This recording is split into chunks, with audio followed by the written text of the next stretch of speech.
চিকিৎসক ধর্ষণ খুনের বিচার চেয়ে ফের পথে নেমে বেনজির প্রতিবাদ। শেষ রাতে ফের বেনজির জনজোয়ার। হাইল্যান্ড পার্ক থেকে শ্যামবাজার, দীর্ঘ ৪২ কিলোমিটার রাস্তা জুড়ে রিলে মশাল মিছিল। কোথাও হুইল চেয়ারে, কোথাও ওয়াকার নিয়ে মিছিলে সামিল প্রবীণ রাও। দিনে দুবার ব্যবহার করো স্টপেজ ক্রিম আর নিজেকে রাখো evergreen. Keya Seth aroma therapy stop age cream, আর খুঁজে পাও নতুন আমিকে।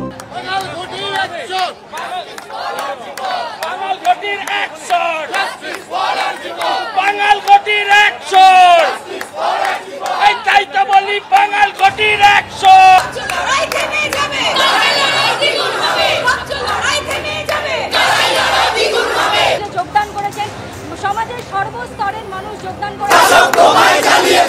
যতদিন না বিচার পাবো, শাসক তোমায় জ্বালিয়ে খাবো। যতদিন না বিচার পাবো, শাসক তোমায় জ্বালিয়ে খাবো। যতদিন না বিচার পাবো, শাসক তোমায় জ্বালিয়ে খাবো।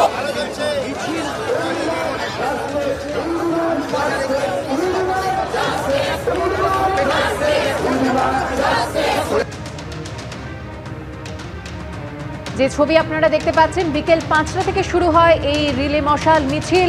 হাইল্যান্ড পার্ক থেকে শ্যামবাজার পর্যন্ত দীর্ঘ ৪২ কিলোমিটার জুড়ে এই রিলে মশাল মিছিল চলে।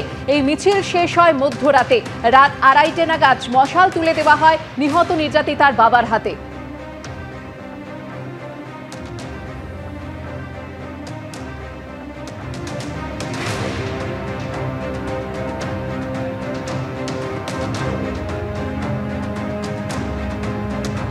এই রাত যতটা পুরুষের ততটা মেয়ের, এই জীবন যতটা পুরুষের ততটা মেয়ের। সুতরাং মুক্ত করো ভয় শুধু নারীর জন্য নয়, মুক্ত করো ভয় প্রত্যেক মানুষের জন্য, স্বাধীন চেতনার জন্য। প্রতিবাদটাই এখন আমাদের উৎসব। যতক্ষণ না আমরা বিচার পাবো, যতক্ষণ না আমরা আমাদের বোনের, আমাদের সন্তানের বিচার পাবো, ততক্ষণ তো উৎসবে আমরা ফিরতে পারবো না। আম জনতা আজকে রাস্তায় নেমে দাঁড়িয়েছে, আর বিচার না পেলে এই মিছিল আরো দীর্ঘতর হবে। দুর্নীতির থেকে যে সিন্ডিকেট চলছে সেইগুলোর থেকে মুক্ত করার জন্য সমাজকে।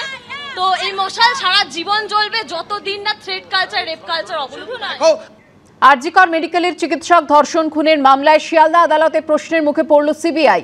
সন্দীপ ঘোষ ও অভিজিৎ মণ্ডল ধর্ষণ খুনে জড়িত এমন কোনো প্রমাণ এখনো পর্যন্ত মেলেনি। বিচারকের প্রশ্নের জবাবে আদালতে জানালেন কেন্দ্রীয় এজেন্সির আইনজীবী। সন্দীপ ঘোষের নার্কো অ্যানালিসিস এবং অভিজিৎ মণ্ডলের পলিগ্রাফ টেস্টের আবেদন করে সিবিআই। আরজিকর মেডিকেলে চিকিৎসকের ধর্ষণ খুনের বিচারের দাবিতে চাপ বাড়ছে সিবিআই এর ওপর। শুক্রবারও পথে নেমে সরব হয়েছে জুনিয়র ডাক্তার থেকে নাগরিক সমাজ। আর কতদিন সময় চাই? শুধু একজনকে ধরছো আর বিড়াল ইঁদুরের খেলা খেলছো, এটা আমরা মেনে নেব না। সুপ্রিম কোর্ট ডাইরেকশন দিচ্ছে, যত তাড়াতাড়ি পারো এইরকম যা কালপিট আছে, যারা এই অন্যায়ের সঙ্গে জড়িত, তাদেরকে ধরো আর তাদেরকে সমস্ত সমাজের সামনে এক্সপোজ করে দাও। আর এদিনই ধর্ষণ খুনের মামলায় শিয়ালদা আদালতে প্রশ্নের মুখে কার্যত দিশাহারা দেখালো সিবিআইকে। শুক্রবার আরজিকর মেডিকেলের প্রাক্তন অধ্যক্ষ সন্দীপ ঘোষ, টালা থানার ওসি অভিজিৎ মণ্ডলকে নিজেদের হেফাজতে চায় কেন্দ্রীয় এজেন্সি।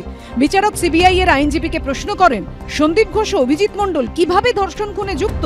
তাদের বিরুদ্ধে কোনো প্রমাণ পেয়েছেন নাকি তারা তথ্য প্রমাণ লোপাটে যুক্ত? জবাবে সিবিআই এর আইনজীবী কোনো পোক্ত জবাব দিতে পারেননি। তিনি বলেন, আরজিকর মেডিকেল কলেজ ও টালা থানার সিসিটিভি ফুটেজ সংগ্রহ করা হয়েছে। সকাল 10টার সময় ওসি থানায় ছিলেন না, তিনি কোথায় ছিলেন দেখার জন্য ফোনের কল লিস্ট বের করেছি। এরপর বিচারক জানতে চান, সন্দীপ ঘোষ ও অভিজিৎ মণ্ডল ধর্ষণ খুনের ব্যাপারে আগে থেকে জানতেন, এমন কিছু জানতে পেরেছেন? এমন কিছু তথ্য পেয়ে থাকলে কেস ডায়েরি দিতে বলেন বিচারক। সিবিআই এর আইনজীবী তখন জানান, এমন কোনো তথ্য প্রমাণ এখনো পর্যন্ত তাদের কাছে নেই। 1 মাস ধরে প্রমাণ জোগাড় করে মেলানো হচ্ছে বলে আদালতে জানান তিনি। এই বক্তব্য শুনে সিবিআই এর আইনজীবীর উদ্দেশ্যে বিচারক বলেন, আপনাদের কাছে সন্দেহের যুক্তিসঙ্গত কোনো প্রমাণ আছে? আপনারা যে ব্যাখ্যা দিচ্ছেন তা যুক্তিগ্রাহ্য নয়।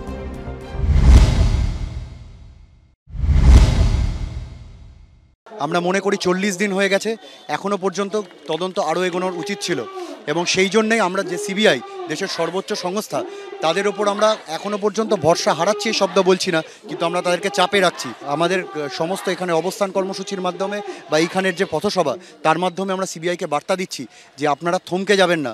আপনারা যেভাবে অন্য ক্ষেত্রে থামিয়ে দিয়েছেন, স্লথ গতি করে দিয়েছেন, এক্ষেত্রে সেটা কিন্তু আমরা হতে দেবো না। যতক্ষণ না আমরা বিচার পাচ্ছি ততক্ষণ আমাদের এই আন্দোলন চলবে। ওনারা যেভাবে করছেন সেই ভাবে আশা ভরসা রাখছি, কিন্তু এটাও বলছি যে খুব একটা যেন ডিলে না হয়।